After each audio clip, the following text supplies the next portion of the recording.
Many years ago, in the vast expanse above the earth, a dispute arose between two ancient forces: the North Wind, known for his terrible strength, and the Sun, known for his silent warmth. It was a debate over the nature of power itself. The wind, boisterous and proud, claimed that strength was measured by the ability to force change, to bend the world to one's will through sheer might.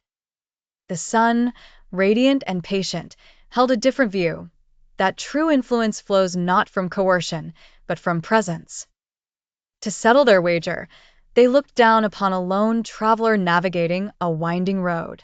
He was wrapped in a heavy coat to shield himself from the chill of the season. They agreed that whichever of them could strip the coat from the traveler's back would be declared the stronger.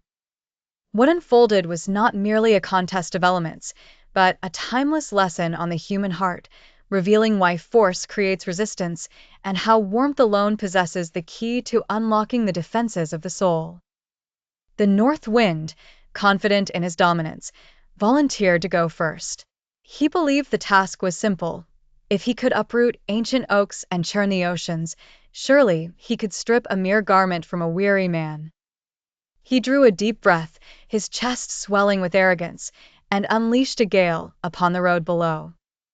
The air grew frigid. The dust swirled in blinding clouds.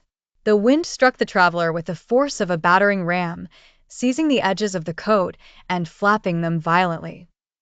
He howled and shrieked, demanding the coat be surrendered to his power.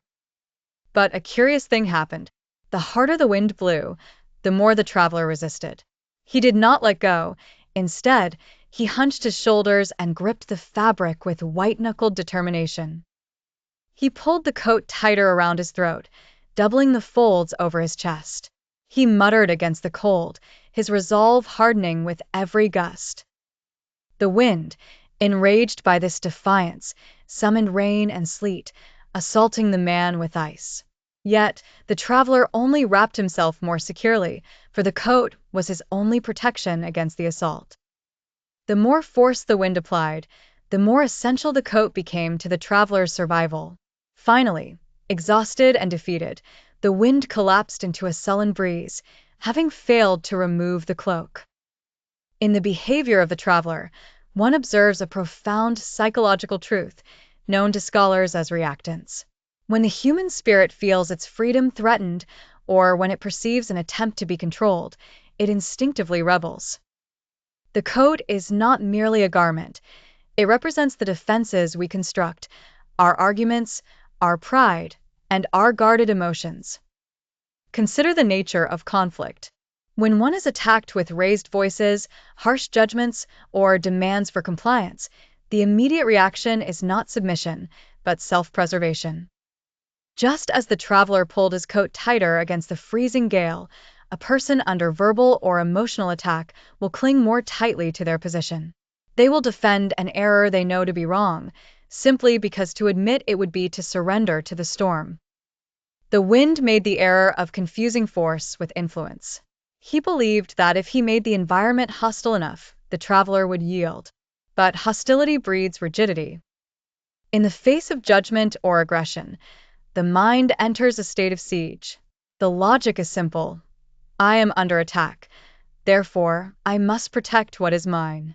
Thus, the very change the wind desired, the removal of the coat, was made impossible by his method of demanding it. Then, it was the sun's turn. He did not announce his arrival with a roar, nor did he demand attention. He simply dispersed the clouds and allowed his nature to shine forth.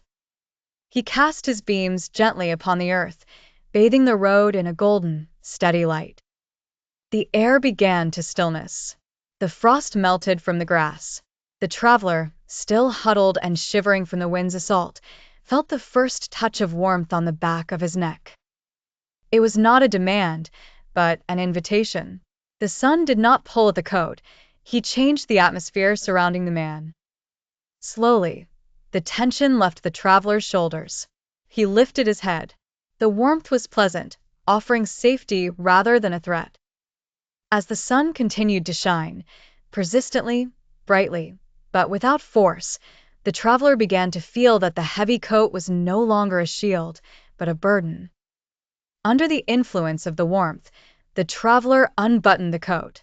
He threw it open to catch the breeze. Finally, wiping sweat from his brow and smiling at the beauty of the day, he slipped the coat from his shoulders, folded it, and sat by the roadside to rest. The sun had achieved through gentleness what the wind could not achieve through violence. Why did the traveler surrender the coat? He did so because the decision was his own. This is the essence of self-determination. When the environment changed from hostile to hospitable, the coat became unnecessary. The sun created a condition of safety where the traveler's defenses were no longer required. In the realm of human connection, this warmth is expressed through empathy, patience, and a calm demeanor. It is the lowering of the voice when tensions rise. It is the choice to ask a question rather than issue a command.